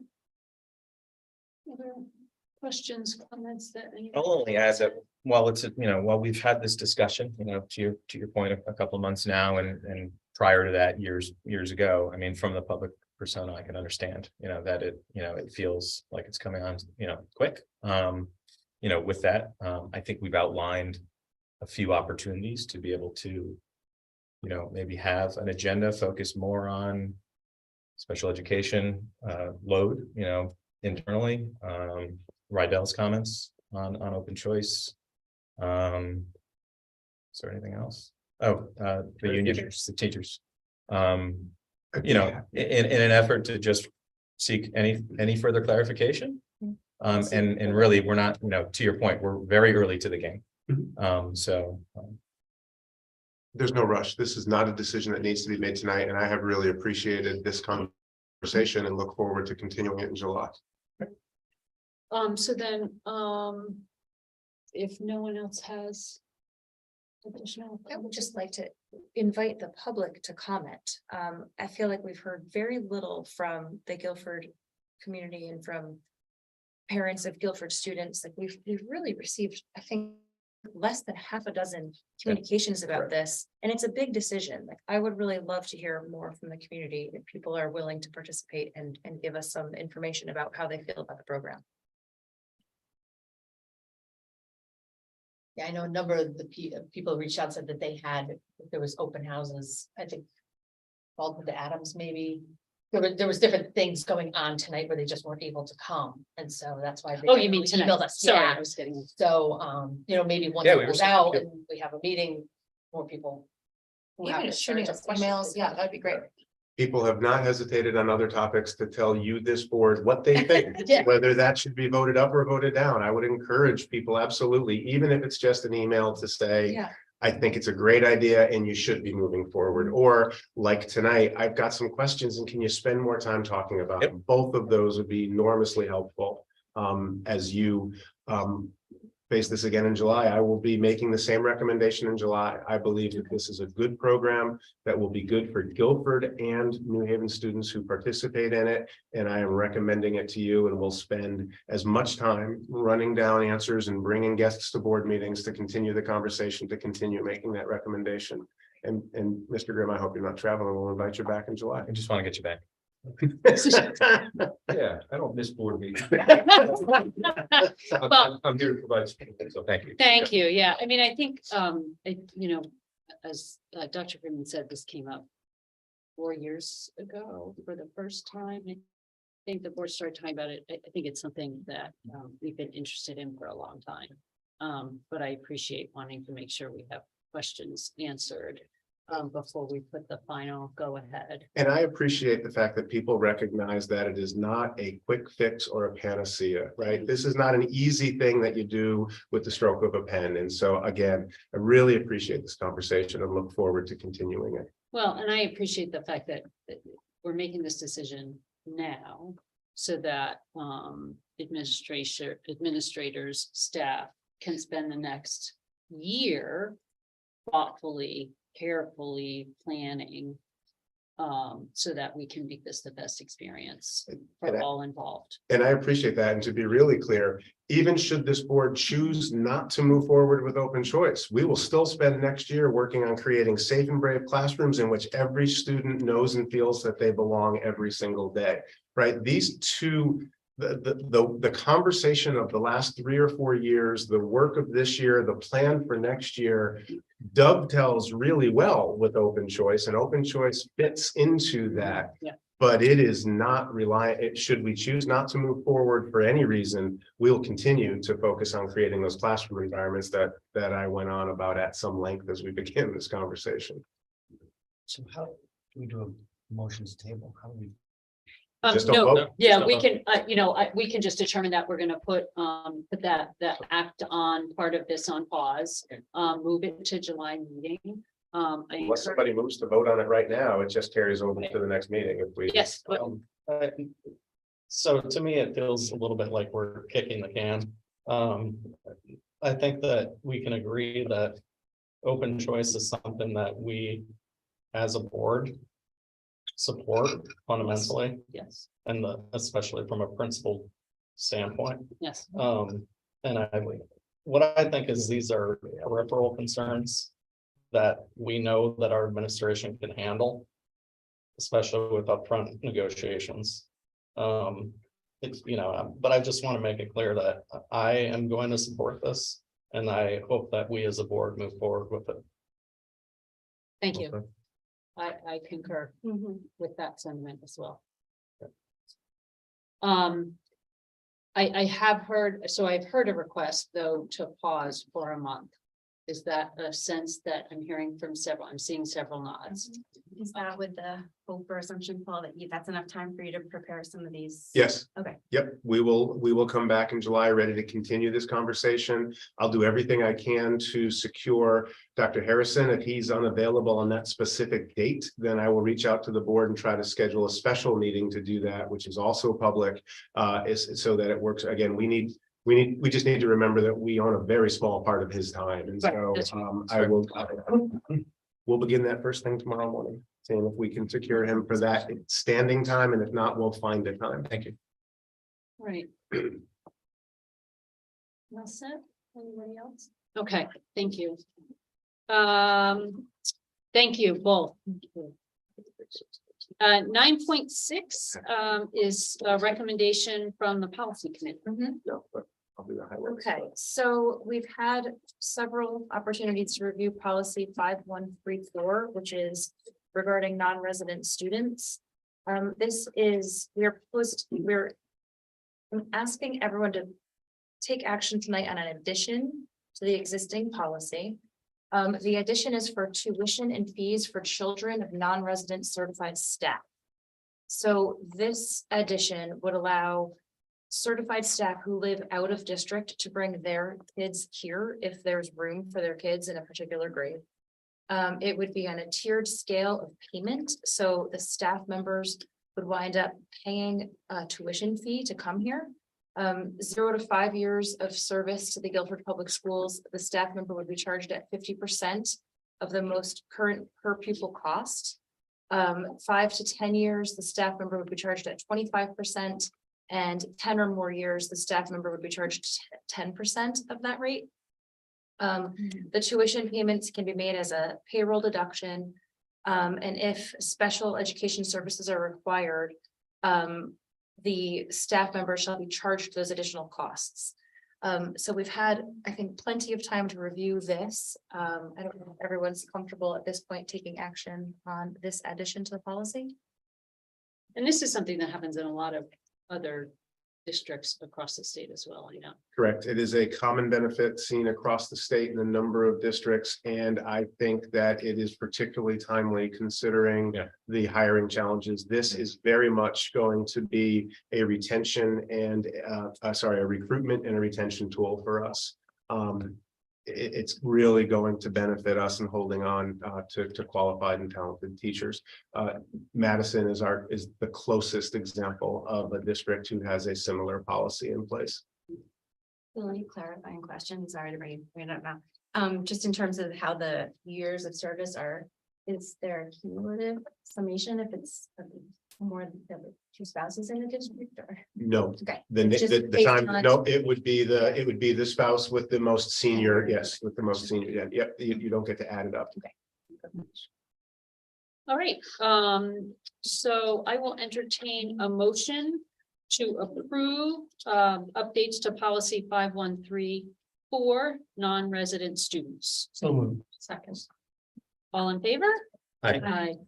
All right, that's unanimous. Thank you very much. That's been a long time coming. There's been a lot of work that's gone into that and a lot of patience that has gone into that. Thank you. All right, up to reports of committees, policy committee, do you have anything to report? No, we meet in 2 weeks. Excellent. Operations committee, anything in addition to report? I think so. A few updates. Dining services reported that we are in a very healthy position. Still waiting from a state level, just exactly where we are with free and reduced lunches and breakfasts for next year. Budget has passed. There are funds allocated. We just don't know what the distribution is going to be yet. As mentioned, we did receive our excess cost grant received at 73.7, but well within our budget. Thank you very much. And then on the facilities side, district-wide security enhancements are going to be taking place throughout the summer in every school. Baldwin kitchen renovations are starting next week as we leave the building. Cox Media Library renovations will take place as well over the summer. And our tennis courts here at the high school, bids have been received and approved, and looking forward to moving forward to moving that project forward, starting as soon as possible. And for those that have been asking, there will be 2 pickleball courts that are going to be lined. I believe it's 5 and 6. Other than that, that facilities team is going to be very, very busy this summer. And with a reminder that those pickleball courts will be available for community use outside of school hours, but the high school tennis courts during school hours, unfortunately, are not available to the community. Right, thank you very much. You bet. Curriculum Instruction Assessment Committee, anything to report? We met a few weeks ago. Dr. Goss led us in a conversation about the various summative assessments of learning that we use, and going forward, some new kinds of assessments. She told us about the dual enrollment grant opportunities, where students will have a chance to dually enroll for college credit or particular voc education programs. And then we discussed the current state of our instructional coaching program and how that might get reiterated, given that we've heard needs about that program. Excellent. Any reports from liaisons to town committees? All right, and nothing from the one board of directors. All right, we are back up to public questions for the board. Ms. Carpino, did you want to come finish your public comment? And then if there are others that want to address the board in public comment, you are welcome to do so. Oh, yes.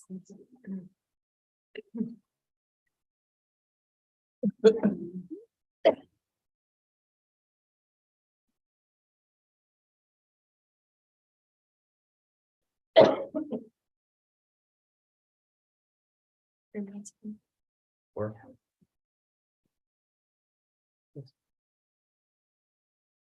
Okay, so to just finish up where I originally started. Paul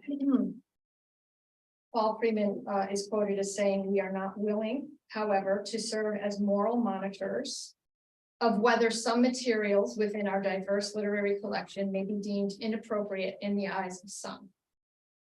And then according to Kathleen Ballas-Tracy, the Guilford school system is unlikely to ban any titles and would not cater to a growing trend in other states and districts that are choosing to remove certain books from circulation in their school libraries. This seems to stand in stark contrast to what actually occurred back in 2021 with the removal of those 7 books. So I asked you I asked you through email to investigate this and to put it into the agenda so we could have a public conversation about it. I'm asking you again to do that. I can even provide everything I've listed here because in my opinion, this does look like censorship, which is a violation of the First Amendment. And for the viewing public, my response to you was that I did have conversation and look into it.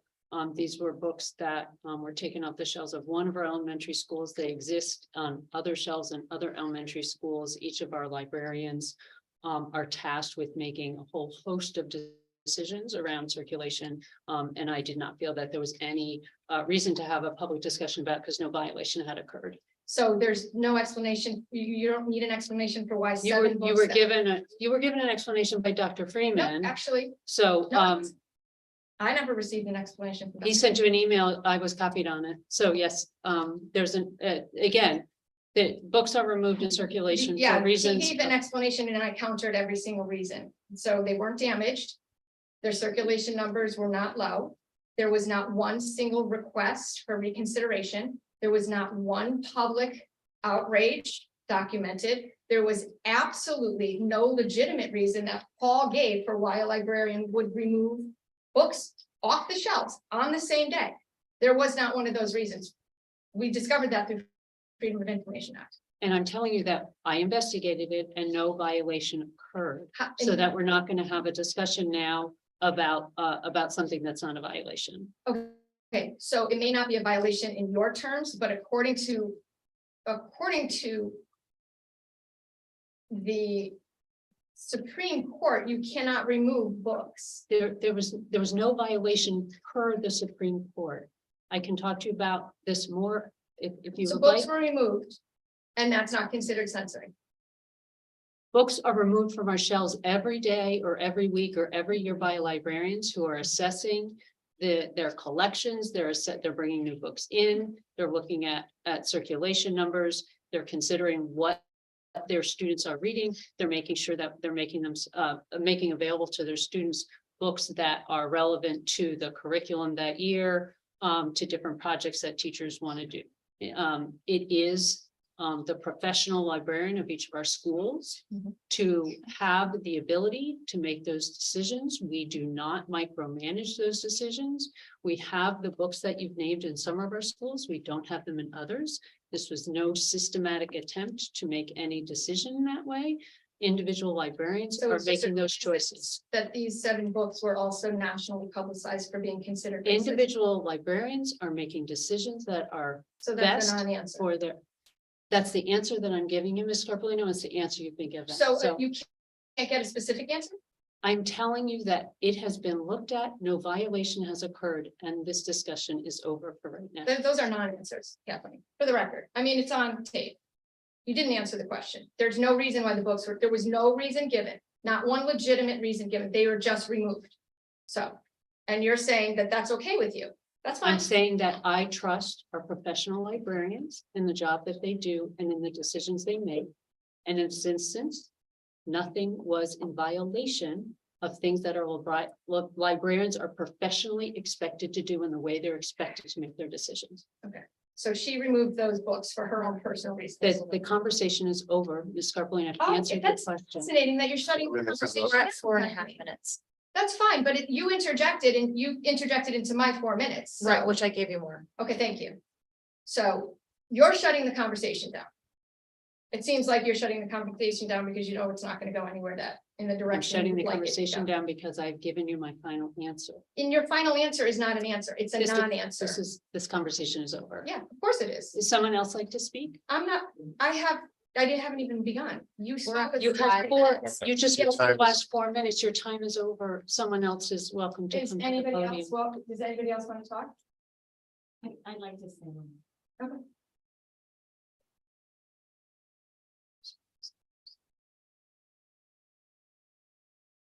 Deborah Denise is 18 Sugarloaf Road. I wasn't planning on speaking tonight, but something has bothered me for the last probably couple of months. I heard a disturbing recount of a parent who had a 9-year-old student in one of our elementary schools. And the teacher had given, I guess, what you might call a health lesson. And I don't think there was transparency before this health lesson was given. During this health lesson, male students were explicitly taught and described how to receive pleasure. And this student came home that evening very disturbed. Can I, It's I'm also just saying gonna, any- I'm any just gonna parent ask has you. Insurance to contact the principal. This is a matter where the parent involved Right. should contact the school principal. This No, is I not a believe that- Board no, of Ed I issue. believe that the parent did, but what Okay, I'm so this, saying is the that board, if a I'm gonna ask you, 9-year-old boy I'm gonna for ask a you to, teacher to be teaching a lesson that should be spoken between a parent and a student and not being taught in a 3rd or 4th This is- grade this is, classroom. this is an issue that should be dealt with first with the principal. And I'm And sure then it with the was, admin, and I'm so then sure it is was. not an issue for the Board of Education. to Why is it monitor. an We are, issue if your because It's hearsay. is to that effect, is to be teaching gender She's speaking fluidity about and hearsay. so on. I understand, yes, I to our understand, yes. children. You have no right to be teaching that without. If some there notice is an to a issue, parent. the issue should be dealt with the principal. Well, I don't think It this was the first time, and I don't think it was the last, will be the That last. parent can then come to the administration and address And it I'm with them sure they again. did, and their Okay. student is no longer here. And so I'm grateful that parents and people are moving to Guilford for our school system. But there are also people that I know 2 of just recently. who Okay, so have this left our is school system. hearsay.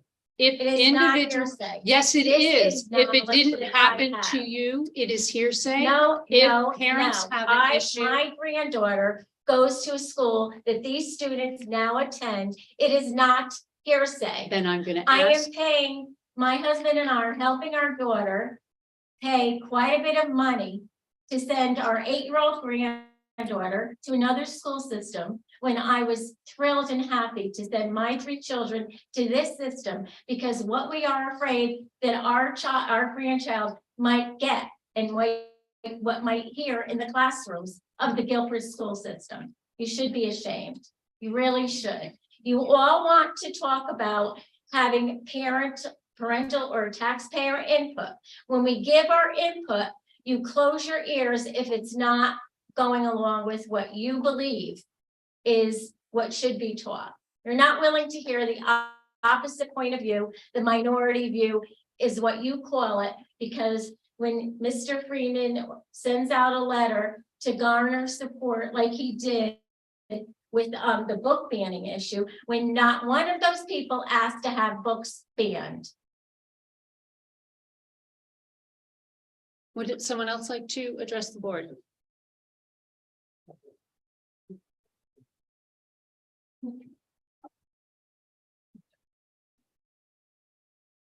Bill Manzano, 60 Jefferson Drive. First of all, I think Ms. Scarpellino, been picked on a little bit, deserves recognition for basically restarting what was a stalled open choice program.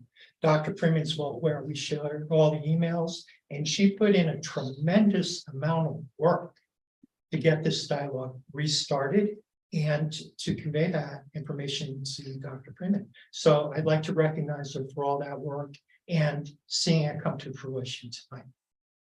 Thanks. Okay, nobody wants to acknowledge it? Fine. Okay, I do have more good news for you. Took a year and a half, almost a year, but finally a FOIA request is filled. The town of Guilford tried for quite a while to not release the information. Fortunately, in arbitration, we were able to get it. It goes back to 2019. Many of you were not here in 2019. But it's fascinating. I would be happy to share it with those of you who weren't here. It's got teachers' workshops, materials.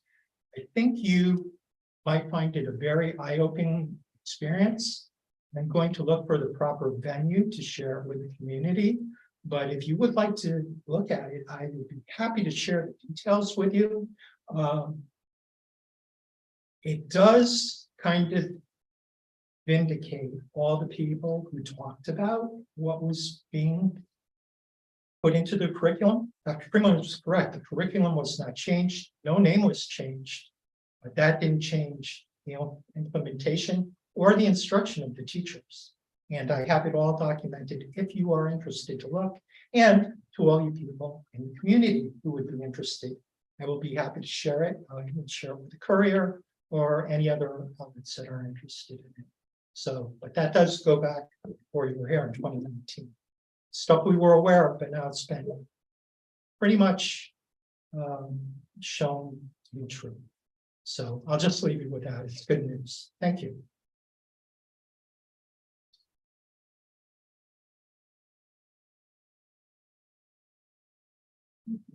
In Chamberlain 107 building.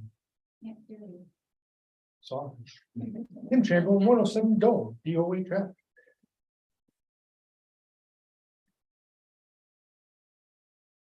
Three things, none of them are gonna hurt, promise. One, you mentioned earlier that the debate over women's voting is closed. And I think you're right. Largely, there's not debate about that. But there's a reason there's not debate about it. It's because people used to know the reason why women didn't have the right to vote. And it changed for a reason. And now there's no discussion about it. And when you don't discuss things, that reasoning gets lost. And so I think it's still important to have a reasoned discussion about why people didn't think women should have the right to vote. And it's important to know the logic behind that and know why that logic changed. So I actually had that discussion this week with somebody as to why that was the case. Hirsch, you mentioned that it was one person that brought all the complaints. So I asked the question. He mentioned it, you asked it, but I do have concern about that you would assume then that it's only one person being concerned regarding that. And it seems like that's a way to excuse the whole discussion as one crazy. And that seemed to be what your intent was. And I would warn you against doing that, and that there were many people who did disagree with having those books on the shelves. But knowing that one person had already filed, rather than go through all the paperwork again and make you read all the paperwork again, someone's decided one example was enough. Excuse me. You have misrepresented what I said. I didn't. I asked the question. Yep. Was the request for the books, first book of the books, how many people were asking that? I didn't imply that it was one person at all. Dr. Freeman responded that it was one person. I'm just saying, just because there's one request doesn't mean only one person has that in mind. That wasn't my point. Okay, I just want to make that very clear. I'm not trying to, like I said, I'm trying to be cordial today. Also, regarding choice, I believe that moving closer to a system where money follows a student and where there's more choice, I'd love to see that more broadly engaged, where my kids could choose to go to a different school if they want to. I think that's a great system. I encourage you to embrace a system where there is greater freedom of choice. Thank you. Does anybody else want to address the board?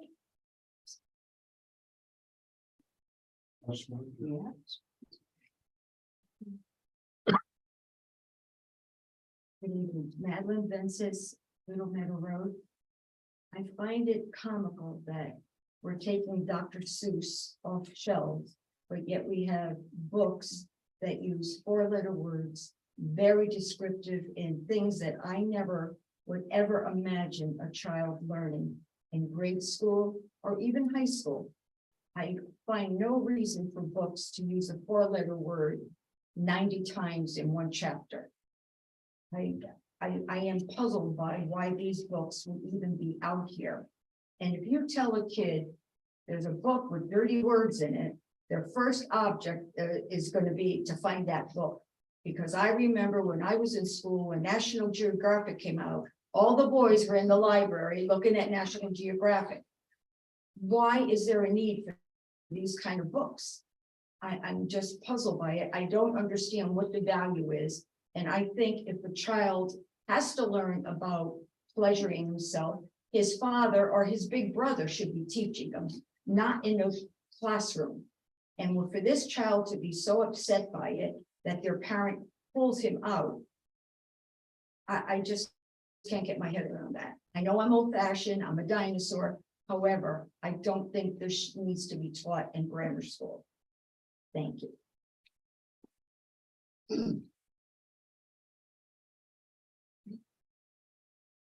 Is there anyone else who would like to address the board? All right, So I won't get a chance to finish out of courtesy.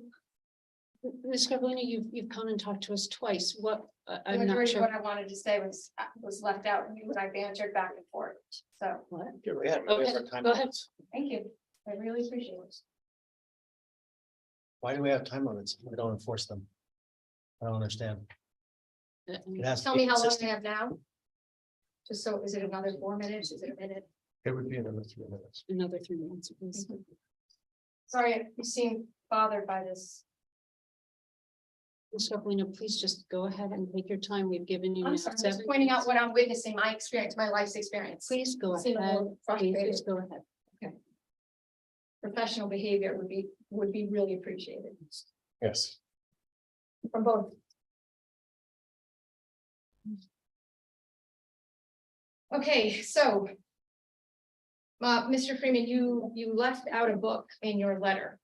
You mentioned only Flamer and I think Lawn Boy, but there was another book that was read, Me, Earl and the Dying Girl. And that book was actually in 7th and 8th grade. And just to refresh your memory, do you know how to eat pussy? Papa Gaines never sat you down, son. One day you're gonna have to eat pussy. I can go on and on. So I don't have time for that. I got like 20 pussies over here that I need to eat. This is 7th and 8th grade. And I just find it fascinating that in your letter, you left that one book out. It was read. And it was in 7th and 8th grade, but you brag and you boast about how these books are only in high school. The books that are no longer in the schools. I'll hunt in the mountains of Zomba Matant, while helpers who all wear their eyes at a slant. Gone, banned, Sorry, these are still in schools. not in Melissa Jones. Okay, just clarify. Yeah, Melissa Jones families and their children can't have assignments on this. They can't take the book out. Parents weren't given, like Paul suggested, parents take control. Parents decide which books their children should read. Parents don't have that choice in Melissa Jones. Schools that you support and endorse and have said repeatedly that you will not consider removing because of some national conversation. And by the way, this is a book that was assigned to Guilford students, not mandated. In fact, the teacher said they did not have to read this book in order to pass this class with an A. This was a strictly Guilford Public School chosen book. It's called The Bluest Eye. And adolescents had to read it. This is a story about a father raping his 11-year-old daughter. He put his head down and nibbled at the back of her leg. His mouth trembled at the firm sweetness of the flesh. He closed his eyes, letting his fingers dig into her waist. The rigidness of her shocked body, the silence of her stunned throat, was better than Pauline's easy laughter had been. Pauline is his wife.